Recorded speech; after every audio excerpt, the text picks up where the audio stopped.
Selanjutnya adalah cara router menentukan jalur terbaik. Bagaimana router menentukan jalur terbaik? Kalau saya mau bertanya pada kalian, kalian mau berjalan, bukan berjalan, mau pergi ke sebuah lokasi. Katakanlah kalian mau pergi ke taman mini. Ada pilihan buat kalian. Kalian bisa sewa helikopter atau kalian bisa naik taksi. Helikopter atau taksi. Pilihannya kemudian dikembalikan ke kalian. Asumsikan bahwa biaya tidak jadi masalah, gitu ya. Dan yang kalian pentingkan adalah prioritasnya adalah waktu, saya mau cepat sampai ke taman mini, maka yang kalian pilih adalah helikopter.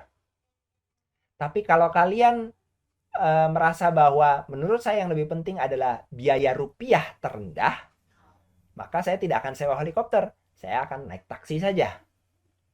Nah, cara kalian menentukan mana yang kalian anggap baik, itu akan menentukan juga pola yang dianggap optimal untuk mencapai sebuah tujuan. Router juga begitu. Secara umum, router bisa menggunakan pendekatan distance factor atau disebut juga hop count. Dan kalau kita pakai pola distance factor, itu berarti jumlah router di antara saya dan tujuan yang terdekat, yang paling sedikit, adalah lebih baik. Itu kalau pakai distance factor. Ada lagi router yang menggunakan pola link state. Link state ini biasanya menghitung bandwidth. Dan router yang pakai pola link state akan melihat bahwa jalur yang paling besar bandwidth-nya, yang nanti dikonversi dalam hitungannya adalah cost, gitu ya, itu adalah bandwidth yang paling besar, cost-nya paling kecil, itu yang paling baik. Jadi dalam gambar ini, kalian bisa lihat misalnya PC1 mau mengirim ke PC2. Sudah pasti PC1 mengirimnya ke router 1.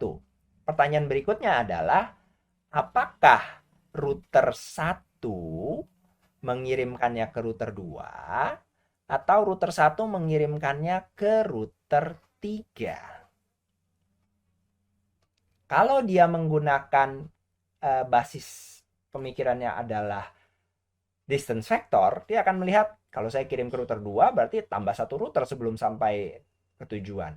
Berarti lebih dekat saya kirim langsung ke router 3. Jadi pola router 1 ke router 3 adalah pola distance factor. Apakah salah? Tidak, cuman mindsetnya pola pikir si routernya disetel seperti itu. Nah, kalau si router satunya disetel dengan pola link state, dengan hitungan bandwidth, maka dia akan pilih router 2. Kenapa? Di sini jalurnya T1. T1 itu 1,544 megabit per second. Dia akan melihat bandwidth saya dari router 1 ke router 2 lebih besar daripada router 1 ke router 3. Dan antara router 2 ke router 3 juga besar. Maka saya kirim sini lebih lancar. Muter, no problem. Tapi lancar, nyampainya cepat.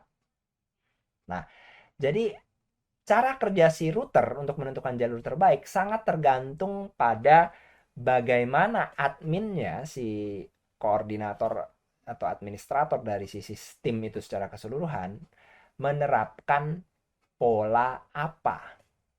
Pola distance vector atau pola link state. Bahkan dia bisa menerapkan kedua-duanya sekaligus. Tapi jarang sekali itu diperlukan dan tidak efisien karena nanti akan ada perhitungan yang menyatakan bahwa kalau ada pilihan antara distance vector sama link state, saya akan pilih link state. Nah, untuk router-router Cisco di iOS-nya default bisa mendukung equal cost load balancing sampai 4 jalur. Di mana paket-paket yang dikirim ke remote network, jika dia menghitung biayanya sama, gitu ya, hop-nya sama, antara hop-nya sama atau biayanya sama, maka dia akan bagi ke jalur yang sama rata itu secara statistik. Nah, bagaimana si router menentukan pilihan mana yang lebih baik, pilihan mana yang lebih menguntungkan? Saya pakai link state atau saya pakai distance factor? Nah, kita anggap saja si link state sama distance factor ini adalah bahasa yang berbeda. Anggaplah yang satu misalnya bahasa Indonesia, yang satu sorry jangan nanti bias kalau saya pakai bahasa Indonesia. Yang satu bahasa Inggris, yang satu bahasa Perancis gitu ya misalnya. Saya mau pakai bahasa mana nih? Bahasa Inggris lebih baik atau bahasa Perancis lebih baik? Gitu. Kalau saya dikasih tahu sama administrator saya untuk menggunakan kedua bahasa ini sekaligus untuk saling berbagi informasi dengan rekan-rekan saya, maka informasi bahasa mana yang saya dahulukan, saya prioritaskan dari bahasa Inggris atau dari bahasa Prancis. Nah, ini pada router disebut sebagai administrative distance di router Cisco ya. Di Mikrotik bahasanya sedikit berbeda karena ini masalah hak cipta. Dia siapa duluan pakai ini, kode ini, nama ini tidak dipakai sama yang lain. Di Huawei juga ada tapi beda sedikit bahasanya. Intinya sih sama. Intinya adalah menentukan antara routing protokol satu dengan yang lain mana yang dianggap lebih penting. Dan di tabel ini untuk yang Cisco, adalah terlihat diutamakan adalah yang pertama terhubung langsung. Kalau terhubung langsung biayanya paling kecil, 0. Di sini yang lebih kecil lebih baik. Statik diketik langsung oleh si adminnya, 1. Lalu ini protokol EIGRP summary, terus ada IGRP, OSPF, IS, RIP, eksternal. Nah, ini kelihatan RIP adalah contoh dari distance vector 120. Sedangkan OSPF adalah contoh dari link state 110. Artinya kalau ada informasi dari OSPF, ada informasi dari RIP, maka dia akan dahulukan OSPF. Nilainya lebih kecil. Nah, begitu. Routing table sendiri pada router akan berisi daftar dari 2 jaringan yang bisa dihubungi, yaitu masuk dalam 2 kategori, directly connected network, jaringan terhubung langsung, dan remote network. Mari kita lihat pada gambar ini, dari sudut pandang router 1, dia punya 3 jaringan terhubung langsung. 10.0, 11.0, dan 200, 224. Warnanya yang kuning. Sorry, saya menyenggol barang.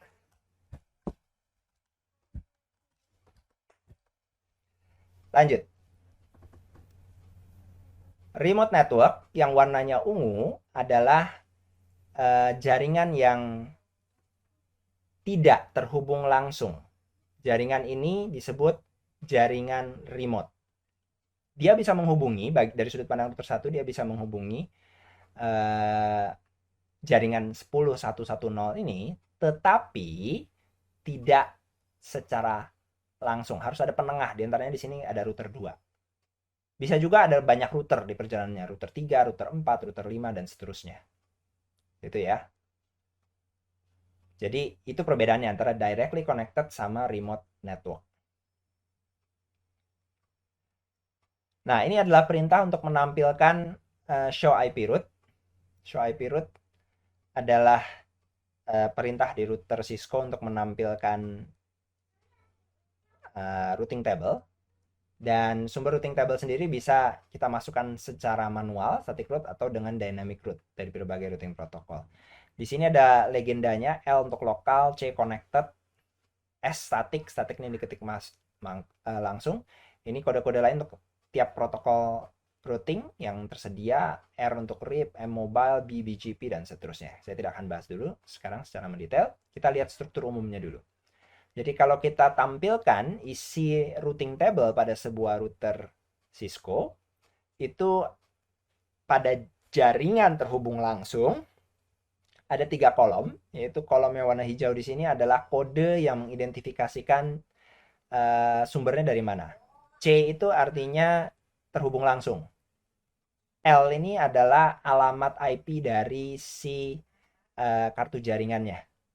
Jadi di sini misalnya connected dengan jaringan 192.168.10.0 yang ini. Ya, saya kasih screen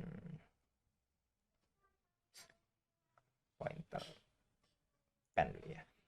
Jadi dia mencatat saya terhubung dengan jaringan ini. Kemudian saya terhubung dengan interface gigabit 00 dan IP-nya adalah ini. Jadi IP-nya juga dicatat di sini. 10.1, kodenya L. Dan terhubung pada gigabit Ethernet 00. Jadi kolom pertama adalah untuk mengidentifikasikan sumbernya, kolom kedua adalah alamat jaringannya, dan kolom ketiga adalah alamat nama interface yang terhubung dengan jaringan. Di sini kalian bisa lihat contoh dari yang ini. Ini adalah contoh dari informasi jaringan remote dari sudut pandang router 1 juga. Router 1 melihat saya punya catatan jaringan 10110 yang ini. Jaringan 10110, sorry sampai ke interface yang ini ya. 10110 itu dapat saya hubungi dari sudut pandang router 1 melalui ini. Alamat IP 209.165.200.226. Dan saya mendapatkan informasinya melalui protokol EIGRP. D ini kodenya untuk EIGRP. Jadi sumber tetap dinyatakan di depan. Ini adalah alamat network yang bisa dihubunginya.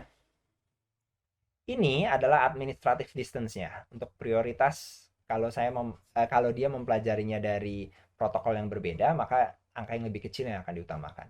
Sedangkan ini adalah metriknya, yaitu besar biayanya relatif terhadap protokol yang dipakai. Jadi itu metrik untuk protokol si EIGRP. Kenapa perlu ada metrik? Karena bisa saja kalau di sini ada router lagi, satu lagi dia terhubung ke sini, gitu ya, router 3. Router 3 juga bisa melaporkan ke router 1, saya bisa menghubungi jaringan 10110.